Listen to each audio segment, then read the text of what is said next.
for the serious gamer. Hello everybody, JMSCrusader here. Now today I'm going to talk about map control on Ambush. Ambush is mainly dominated by medium to long range encounters, so you're going to be wanting the assault rifle. So you see me start off with the AK, stop and power, steady and bandolier, and you see me hop up on there and then jump straight back down after one kill. If there was no one there within a second, I would have jumped back down because I would have been killed so many times by enemy flanking the left side there. Now, the majority of the game, you'll be seeing me camping this area more or less because it has a strategical point in the map. My role in this game is to control the spawn. I was like, I can't be bothered to rush and then have to rush all the way back. So I thought I'd control this one area, and then I figured out this is a control zone. So if I controlled this zone, they will not spawn here. And well, if you look at one point, I'm the only one on this side of the map, and they're still getting spawned in this little corner, which as soon as I jump off this spot, they start spawning behind me when I push up. So this is a very key area if you want to keep this location. Now, if you look here, I'm trying to take out this guy who's randomly spawned behind us, and I'm just trying to eliminate him because I don't want him butt rushing me when I'm like one of my helicopter. It's happened too many times. So now I'm just patrolling. I'm getting a bit cautious about this back spawn because, as you can tell, I'm the only one on my side of the map. They're all past the tank line and they're in their spawn. And if you look where I actually just put that airstrike, they're all spawning there. You gotta feel sorry for them. And here, after your airstrike doesn't get any kills, I had no help. I thought, I got my helicopter. If I die, I can get an easy one by calling it in later. So I thought, screw it, let's jump in and get in the action. And I relatively got in the action. I didn't go close up, get optic montage, but I got a great seating on them. I was behind this brick defense which they couldn't really shoot through, and I had a good view into their spawn.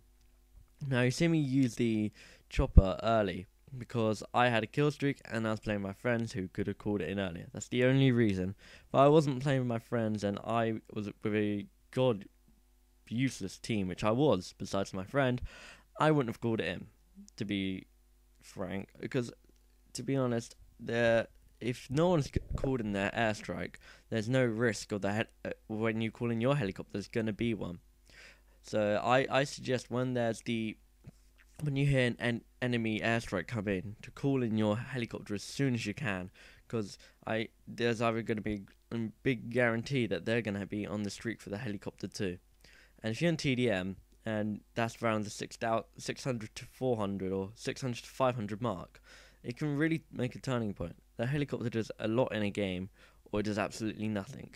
So either that you camped up them kills to get the helicopter has been worth it or not. It's dependent on the chopper driver, which could be Helen Keller and Stevie Wonder, or it could be Chuck Norris or Guns for Hire. So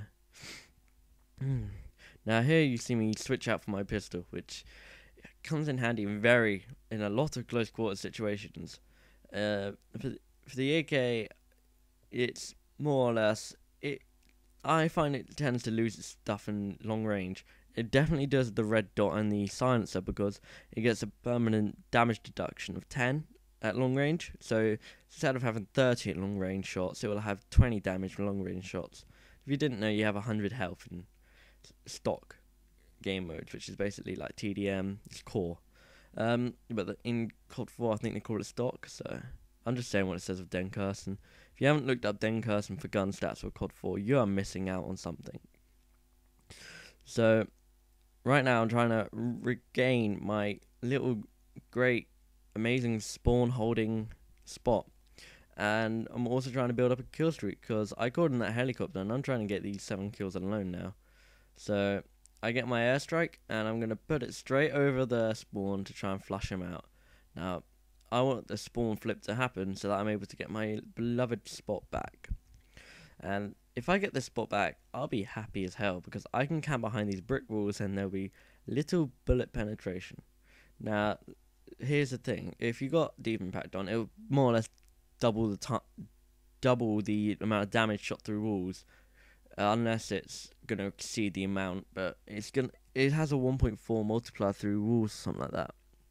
So if you want cover, make sure it's a brick, because that's the most stable thing which can be shot through, because metal cars can't get shot through. And if you notice, throughout the whole game I have been pulp firing my gun. I've been burst firing it simply because I have less recoil. And if you notice there, I had to cut the game because the rendering went weird and it displayed a different game. So I had to keep out 5 kills by either me or the enemy team, I can't remember.